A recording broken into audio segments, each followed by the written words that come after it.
Hello, everybody. Hope you're doing well. It's time for our Saturday briefing, and got a special guest with me today.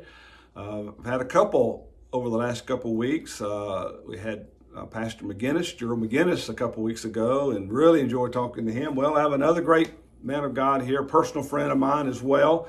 This is Bishop Doyle Roberts, and he and his wife are up here. Welcome, Pastor. Good to be here. And they pastor the great church, the International Praise in Columbia, South Carolina, doing a knock it out of the park job there. So God bless you. And let me just say real quick before we jump into our remarks today for our Saturday briefing, but thank you for your support. You guys have really been heavy hitters with the three women's conferences that we've got going on this weekend. Your wife is the keynote speaker. She was going to be here last year.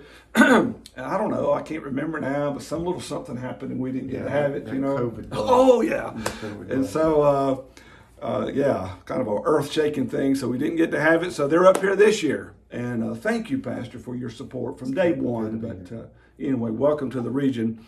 But Pastor, I do a Saturday briefing, try to do it every week for my guys. And it's just a few moments that I can invest in our lives. I'm big on personal growth. Every situation's different.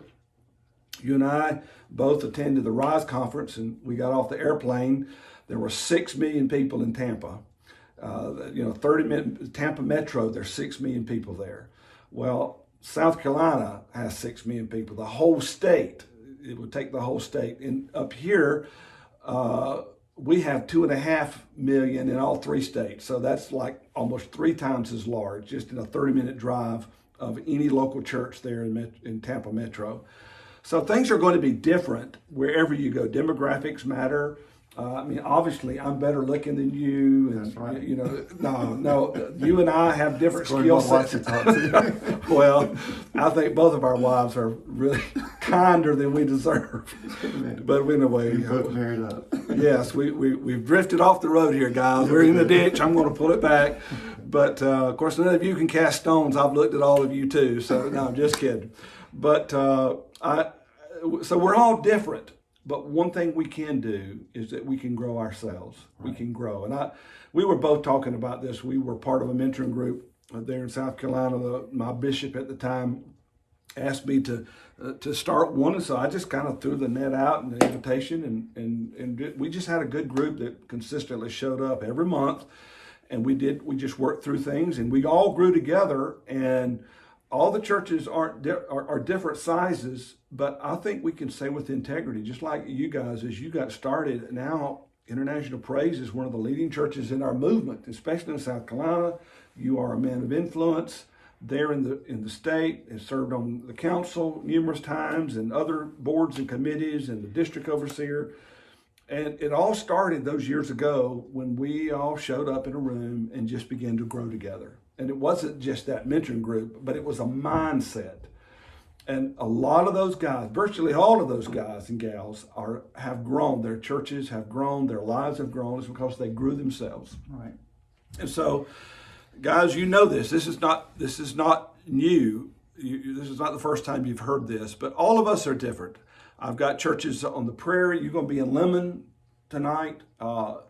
Your neighborhood may be as big as Lemon. I don't know. I've never been to your house per se, but there's possibilities, and that church is growing. There's excitement there because a pastor's growing. Then I have, Columbia has 130-something thousand people there. We don't have a city that large anywhere in our region, as far as I know. 30, like up the road, you'll be at Minot tomorrow night, 30, 60, 90, 120. Columbia is almost 5 times as large as Minot. So right. It's going to look different. It's right. going to look different.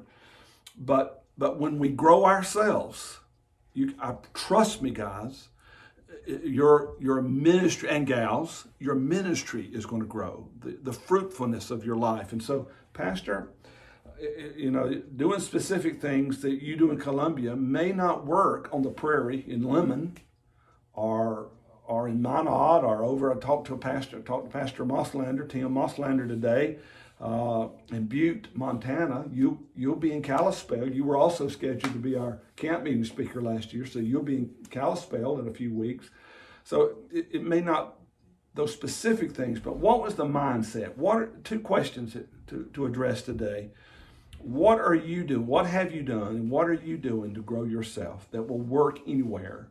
And then what's the mindset that I remember Dentsville Church of God. That's where you started. International Praise was Dentsville. Good church, but just a kind of a small church on the side of the road that you drive by. Thousands of people drove by every day. Nondescript. You could, after about 3 trips, you'd stop seeing it as you were going by. And now you've turned, you got this beautiful property, beautiful, thriving ministry. What went on up there and in here that caused that to happen?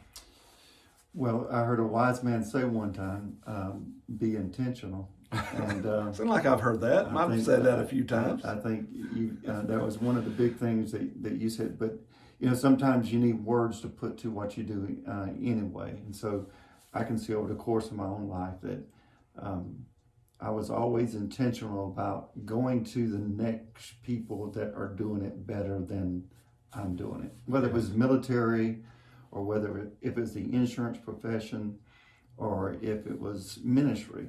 I always went to the next guy and said, hey, teach me or train me, show me what you're doing, make me a better soldier, make me a better insurance agent, amen, so I can serve my customer better. But then when it comes to ministry, it's a totally different thing, because not only do you just have steps, but you also have the aspect of making sure that you hear the voice of God. And so over the course of the years, there was that calling, that point where, you knew God was calling you to do something. And I always want to hear the voice of God, knowing that I'm at the right place at the right time, doing the right thing with the right people. And then just taking those steps of faith, being intentional about what I'm doing, trying to hear God when he says move, to move. And that was when it was an evangelist. Most people go pastoring. Very few people go evangelize. Because it's hard to get enough notoriety, if you will, to go out and evangelize. Sure. Get guys to open the doors of their church. But then there's that call too, that I always knew I'd be a pastor, and then that shifted as well, and with a dream. And once again, it's that voice, it's God speaking and saying, this is what I want you to do. This is your season. This is your moment. And so there's always been those guys that I've watched, and some of them were in state and some were out of state. You happen to be one of the guys in the state that took the initiative to do something, and you started out in Columbia. I don't know if you remember that. You started that in Columbia, and to be truthful, I was a little reservant about even inviting myself. So I'd say to the guys, don't be afraid to ask those guys who are further along, because they really do want to help. Absolutely. And so you open the doors and and let us be a part of that, and all the different input and different things that people said in that meeting. It was always that one nugget, that one thing that someone would say, and God would just say, Doyle, that's for you. And so you take that principle back and apply it to your church. And you know this, I'm a big systems guy. And when Dr. Cutshaw opened up the vital signs diagnostic, that just those systems by themselves helped transform our church to make it a healthy, vibrant church. Because I think we're great preachers. I think we're great in worship. I think all of us want to do great things for the kingdom, but sometimes we just don't know how to put all of the A, B's, and C's together. And so for me, it's always been a healthy, vibrant church. And even as being a district overseer, I'm amazed sometimes when I go into different churches and different things that are not in place. And some very prominent men have gone through those churches. And so my goal's always been to grow a healthy, vibrant church. And the way it looks at Columbia, which is really an Elgin address, is not the same way that it's going to look in Winsboro, South Carolina, because of the population. But it can still be healthy, and it can still be vibrant. I talked to you a little bit yesterday about there's those moments where there's just that sound, and I call it revelation. It's Matthew 16, where he says, "Who do men say that I am?" And it's that revelation moment, because to Simon Bar-Jonah, it was revelation. You're the Son of God. He tells him, "Blessed are you, because flesh and blood has not revealed this to you. My Father's revealed this to you." So there'll be times where stuff will be revealed to me by you and by other people. But then there's also that sound where God is putting his stamp on it. And so when that happens, there's been times in our ministry where, on paper, it didn't look like it was there. When we moved from our old location to our new location, it wasn't there. We sold our first facility. We shared the facility for a year. And then we bought 40 acres of land. And then from there, we just knew we're supposed to move. God said, "It's time for you to move." And then the second phase, it was the same thing. It was like every time we moved, there had to be a change of banks, or there had to be renegotiating of terms and things like that. And I remember one day in my office, we had just gotten the news after going through the bank for a couple days, if you will, that they told us they weren't going to finance our next phase. And so I said, "Okay, we got money in the bank to start the site work." And so from there, it's like God said, "It's time to move." And so we stepped out on faith, and then everything else fell in line. Sometimes we look for everything just to be in line, imperfect, everything going the right way before we take those steps of faith. But I wait for that sound. There was a sound in the beginning in Genesis. God spoke the word, and things began to happen. And then there was a sound with, Elijah. He said, "I hear a sound as an abundance of rain." And the rain began to come. Acts 2, there's a sound of a mighty rushing wind. And so over and over again, there's just that moment where God just speaks, and you just know it's time for me to do what God's telling me to do. I like that. That's so good. Well, guys, I pray that the Lord has spoken to your heart some through this. And today, I think I heard this the other day, just round figures, but 50% of your chance of surviving and thriving is the cards dealt with you. It's in our DNA, in our genes. They've documented this, Pastor. For every inch you make on average $800 more a year for every inch. Taller people, on average, make more money. In every culture, whatever that culture defines as beautiful, the beautiful people, they make more money. It's just, if you're 5'11", I hope your dream is not to be a NBA basketball player, and so it's just the cards dealt. And of course, now we live in a culture that we want everything to be unified. We want to be fair. It's not fair for people to flourish because of whatever. Right. Well, all things are not equal. We are of all equal value to God, but we're not all equal. We don't all pastor in Columbia or Tampa. We pastor in different places. But so 50%, Paul said, those that lead with diligence. Take the cards that's been dealt you and give it your best. And then I think there's another element of that, though, and that's that God factor. Mm-hmm. And one of the key passages that I use is as Jesus said, "Say to that mountain." There's that word "sound." Right. There's "say to that mountain, be thou removed." And it really, I felt almost a kind of that twinge in my own heart when you were talking about that.